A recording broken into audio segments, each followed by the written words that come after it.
పాఠశాల వాస్తవాన్ని కూడా లేకపోతే గురుకుల పాఠశాల అదేవిధంగా ఈ అంతర్గత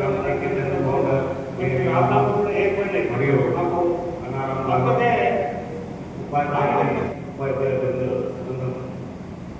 మరియు సబ్జెక్ట్ టీచర్స్ కూడా దాదాపు విద్యార్థులు 2004 విద్యార్థుల ఆత్మీయ సమ్మేళన విద్యార్థులందరికీ కూడా మరియు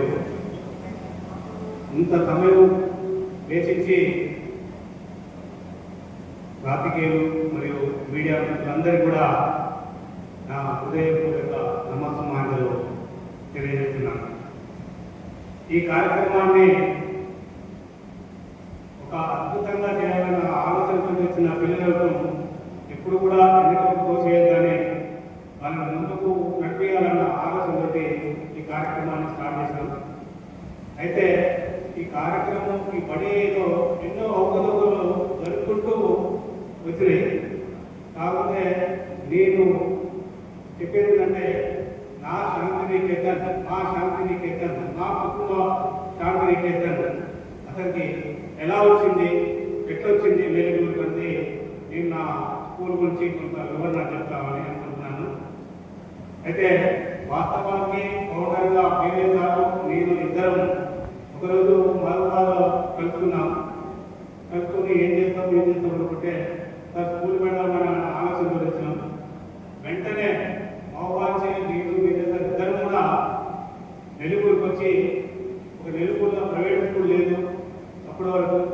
ఏ విధంగా మనం నెల్లూరులో ఒక ప్రైవేట్ స్కూల్ స్థాపిస్తే మనం నెల్లూరు చుట్టుపక్కల ఉన్న విద్యార్థులందరూ కూడా మనం విద్యార్థులు అందించాలని సార్లు తీసుకుని ఇమీడియట్లీ నెల్లూరుకి వచ్చాము. అక్కడికి వచ్చినాక నాకు అప్పటి వరకు నా మండలం నెల్లూరు అయినా కూడా నాకు నెల్లూరు గురించి పూర్తిగా తెలియదు వాస్తవం కూడా. ఎందుకంటే నేను అంతా బయట ఉండేది కాబట్టి నాకు తెలియదు. అప్పుడు సార్కు నక్కాలు ఉపయోగాన్ని కొడుకు శిశువులాగా మా పేరెంట్ ఉన్న సార్ పోదామంటే మేము ఆ ముఖ్యుల దగ్గరికి పోయినాం. 6 ఉపయోగాలు గవర్నమెంట్ స్కూళ్ళు అలాగే మెయిన్గా 95 గవర్నమెంట్ స్కూల్ నడిచింది. ఆ గవర్నమెంట్ స్కూల్ ఆన్లైన్ నడిచింది సార్.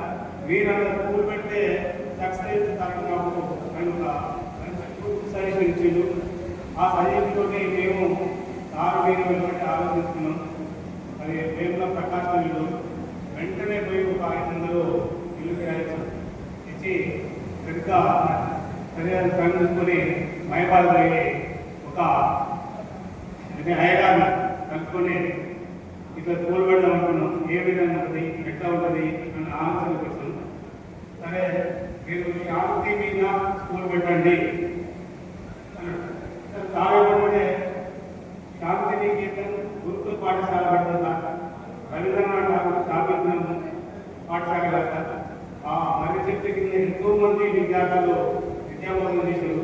మనం కూడా అదే విధంగా ఆ మరి చెట్టు కింద విద్యాబోధన మనం కూడా అదే విధంగా చేద్దామని ఆలోచన వచ్చి తాను గుడ్ సజెషన్ ఇచ్చిండు. అది అప్పుడు అక్కడి నుంచి అడిగి వచ్చి వెంటనే ఒక కాంప్లైంట్ చేసి మేము ఆ పాఠశాలకు మా గురువు గారైన రామారావు గారు గారిని ఖచ్చితంగా రామారావు గారు ఏమంటే మీరు పడినట్టు కదా వచ్చి నాట మీరు పిల్లలు మీ షెడ్యూల్ ఒకసారి వచ్చి